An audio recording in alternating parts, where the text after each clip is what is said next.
Hello বন্ধুরা, তোমরা সবাই কেমন আছো? আমি খুব ভালো আছি। এখন তো মোটামুটি প্রচুর গরম পড়ে গিয়েছে, তাই আজকে দুপুরে ভাবলাম যে ফুচকা বানানো যাক। সেই রেসিপিটাই আমি তোমাদেরকে দেখাবো। প্রথমেই আমি পেঁয়াজ কেটে নিচ্ছি, একটু লঙ্কা কেটে নিচ্ছি, আর আগে থেকে আমি আলুটাকে সেদ্ধ করে রেখেছিলাম। আলুটার মধ্যে পরিমাণ মতো নুন, হলুদ, লঙ্কার গুঁড়ো, ধনের গুঁড়ো আর পেঁয়াজ লঙ্কা দিয়ে ভালো করে মেখে নিলাম। তারপরে তো আমি গ্যাসে তেল বসিয়ে দিয়েছিলাম গরম হওয়ার জন্য। দোকানে রেডিমেড ফুচকাই ভেজে নিচ্ছি। ফুচকাগুলো একদম গোল গোল হয়েছে, ভালো করে কড়া করে ভেজে নিয়েছিলাম ফুচকাগুলোকে।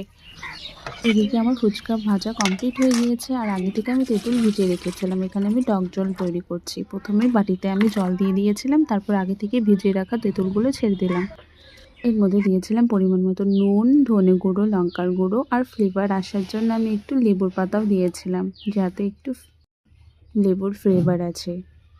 এদিকে তো আমরা ভাই বোনরা মিলে বসে পড়েছিলাম ফুচকা খাওয়ার জন্য, আলু সেদ্ধ, ফুচকা আর টক জল নিয়ে। প্রথমে আমি ট্রাই করে দেখছিলাম যে কেমন হয়েছে খেতে। তো প্রথমে ফুচকার মধ্যে আমি আলু নিয়ে নিয়েছিলাম, তারপরে টক দিয়ে খেয়ে নিলাম।